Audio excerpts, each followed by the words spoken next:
Selamat pagi, Assalamualaikum warahmatullahi wabarakatuh. Perkenalkan, saya Alfi Ratna Yuliana, Eskepnes MKep dari ITEKes Cendekia Utama, Prodi D3 Keperawatan.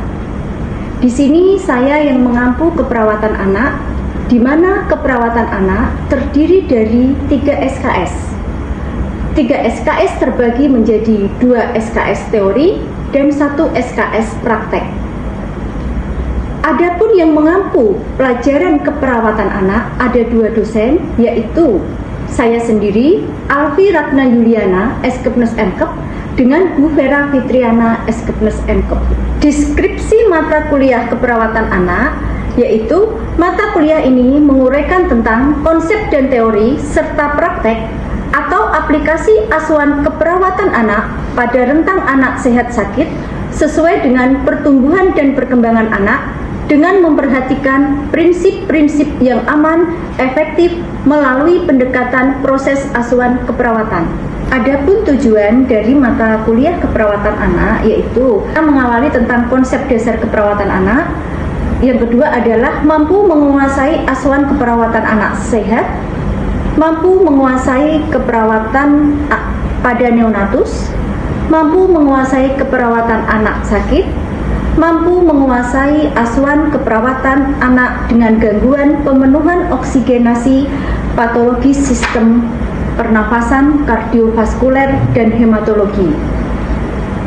Mampu menguasai asuhan keperawatan anak dengan gangguan pemenuhan kebutuhan cairan dan elektrolit, patologis, dan sistem perkemihan, pencernaan, dan vaskuler. Mampu menguasai asuhan keperawatan anak dengan gangguan pemenuhan kebutuhan nutrisi, patologis dari sistem pencernaan dan metabolik. Mampu menguasai asuhan keperawatan anak dengan gangguan kebutuhan aktivitas patologis dari sistem persarafan dan muskuloskeletal. Mampu menguasai asuhan keperawatan anak dengan gangguan kebutuhan aman, nyaman, patologis, dan sistem termoregulasi, sensori, dan keganasan. Mampu menguasai asuhan keperawatan pada bayi resiko tinggi. Mampu menguasai asuhan keperawatan pada anak dengan kebutuhan khusus. Mampu menguasai asuhan keperawatan bayi dengan anak pada gangguan kebutuhan eliminasi, patologis, sistem pencernaan, perkemihan, kelainan kongenital, dan palliative care. Yang terakhir adalah mampu menguasai manajemen terpadu balita sakit atau yang dikenal dengan MTBS di tatanan pelayanan kesehatan. Dan pembelajaran program 1. Mampu menguasai ilmu keperawatan untuk melakukan asuhan keperawatan secara profesional dengan menggunakan pendekatan proses keperawatan. Kedua, mampu melakukan komunikasi terapeutik menggunakan keterampilan dasar keperawatan untuk memenuhi asuhan keperawatan kepada klien melalui tim kerja. Yang ketiga, mampu memberikan asuhan keperawatan pada individu, keluarga, kelompok, masyarakat dengan mengutamakan keselamatan klien dan mutu pelayanan berdasarkan perkembangan ilmu dan teknologi keperawatan untuk meningkatkan kualitas asuhan keperawatan dengan memperhatikan prinsip caring sesuai dengan kode etik profesi. Sedangkan kriteria penilaian ini akan disampaikan saat sebelum pembelajaran dimulai supaya mahasiswa tahu nilai apa saja yang perlu dicapai sehingga bisa memaksimalkan mahasiswa untuk mencapai suatu nilai yang optimal.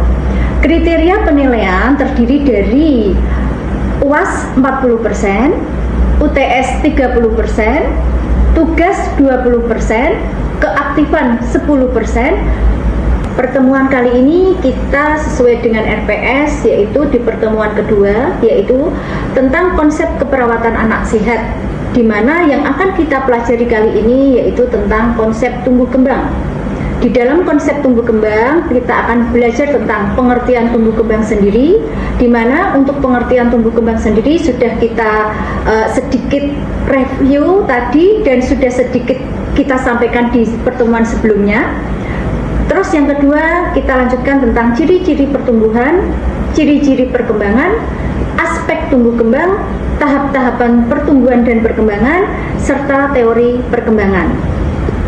Kali ini metode yang kita pakai adalah DEI. Apa itu DEI? Yaitu Delivery Interaction Assessment, di mana delivery itu nanti kami akan menyampaikan materi, terus interaksi antara mahasiswa dengan kami, serta nanti adanya penilaian atau assessment. Referensi yang kita pakai untuk belajar tentang keperawatan anak ada banyak. Salah satunya kalau dalam konsep teori tumbuh kembang yang kami pakai adalah tentang buku ajar keperawatan anak, di mana buku ini dibuat oleh saya sendiri dengan tim keperawatan anak.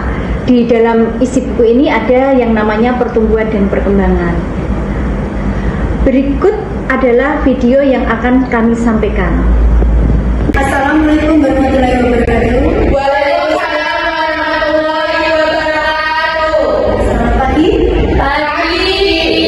Bagaimana kabar kalian? Baik.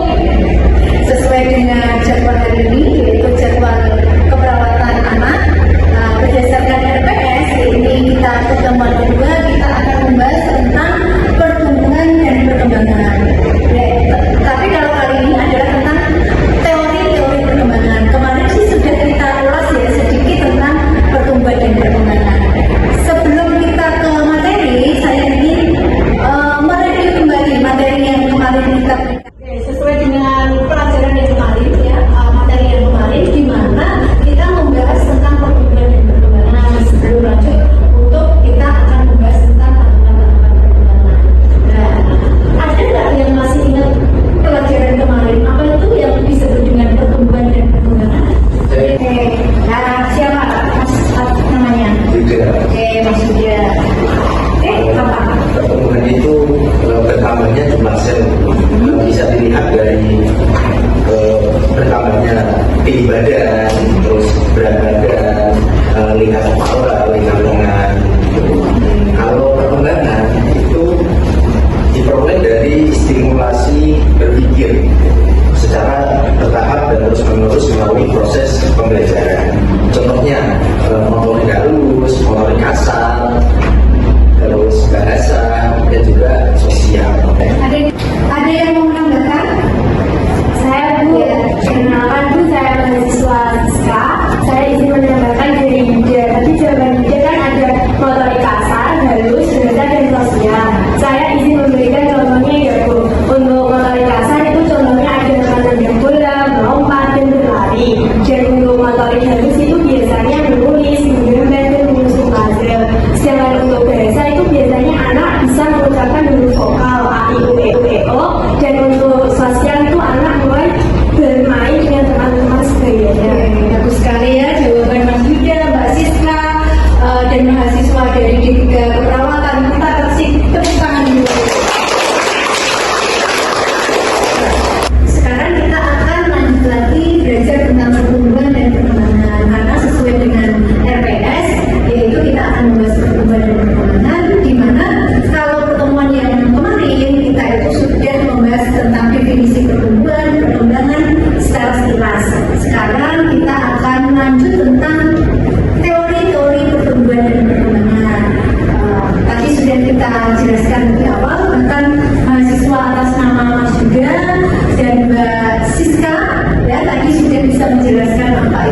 mengingatkan kembali kalau faktor-faktor yang mempengaruhi pertumbuhan dan perkembangan itu ada berbagai macam faktor, yaitu faktor herediter dan faktor lingkungan.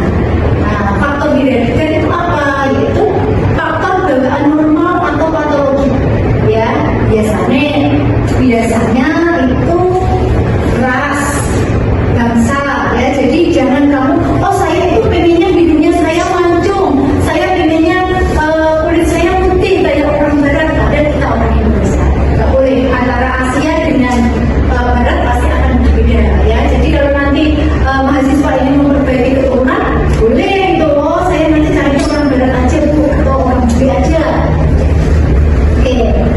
Nah, terus yang kedua adalah faktor postnatal, yaitu lingkungan anak setelah lahir, ya, yaitu juga adanya faktor nutrisi. Jadi saat anak lahir itu biasanya bayi 0 sampai 6 bulan dikasih apa?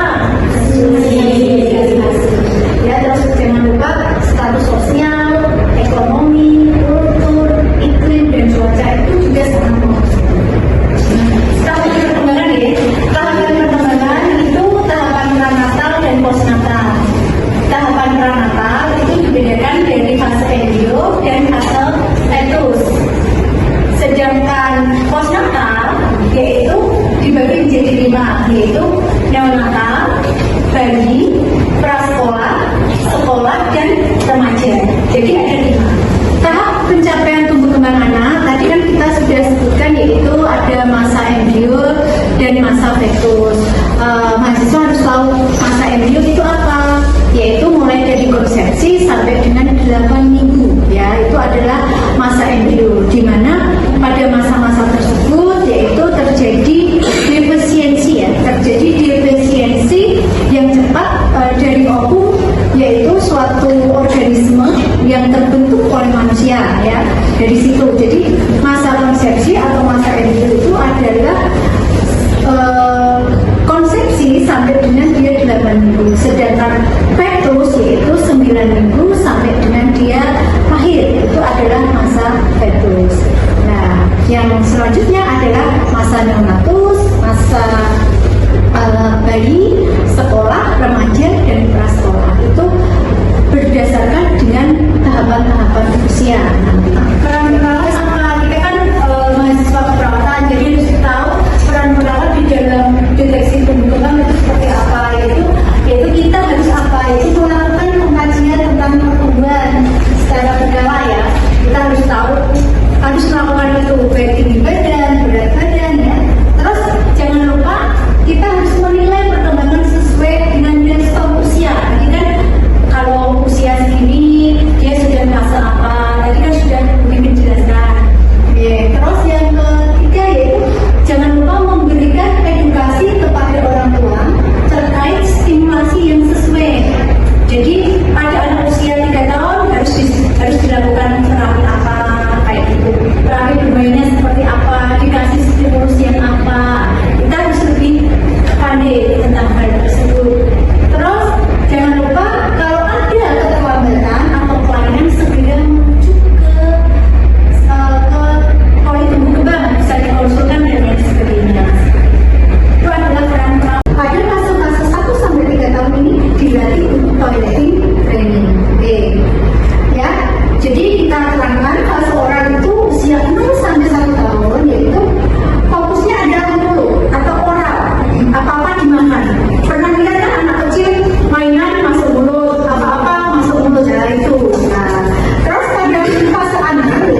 sebagainya gitu ya. Jadi tetapi pada fase itu tuh libidonya ditekan. Oke.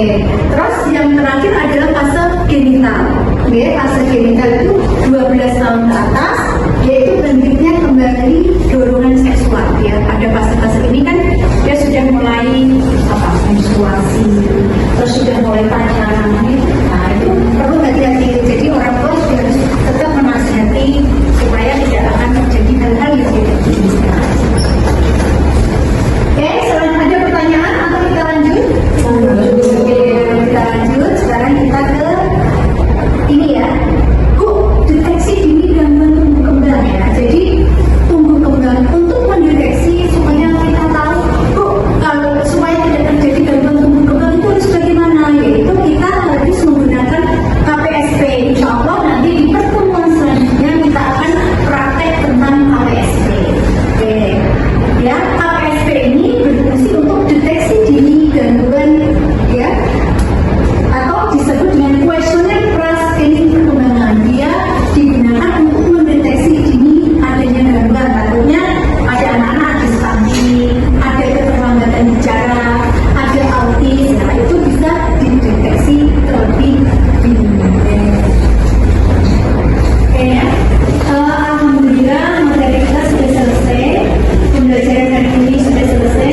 Insya Allah nanti ke depan kita akan belajar tentang KPSP itu untuk latihan screening ya pada tumbuh kembang sesuai dengan RPS kita.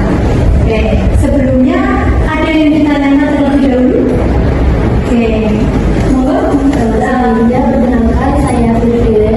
Saya mau tanya Bu, salah satu faktor tingkat pertumbuhan kembangan yang telah Ibu terangkan tadi ada pertumbuhan dan perkembangan tentang nutrisi. Apa hubungan nutrisi dengan tingkat perkembangan pada anak? Pertanyaan yang sangat bagus sekali ya. Ada lagi pertanyaan selanjutnya sebelum saya jawab atau satu-satu dulu? Oke, satu-satu dulu ya. Pertanyaan yang bagus, kritis dari mahasiswa ya, Mbak Pika tadi. Saya tadi sebutkan ya, yang mempengaruhi pertumbuhan dan perkembangan adalah salah satunya adalah nutrisi. Ya. Pertanyaannya, Bu, kenapa nutrisi kok sangat penting ya? Kenapa nutrisi? Apa kaitan nutrisi dengan fase pertumbuhan dan perkembangan? Jadi kita ingat ya, nutrisi itu sangat berperan penting dalam pembentukan jaringan dalam tubuh. Jadi nutrisi itu kan meliputi yang namanya karbohidrat, protein, lemak, vitamin, dan mineral. Nah, semua hal tersebut itu akan berpengaruh terhadap yang namanya pertumbuhan fisik ya. Jadi kalau kita makanannya bagus, nutrisi kita seimbang, nah, terus apa yang kita konsumsi optimal, tidak kekurangan salah satu zat nutrisi, diharapkan perkembangan kita juga menjadi optimal. Sehingga antara hal itu bisa dilihat dengan adanya peningkatan berat badan, peningkatan tinggi badan. Jadi nutrisi sangat penting. Selain itu nutrisi seperti protein, kita banyak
Oh, jadi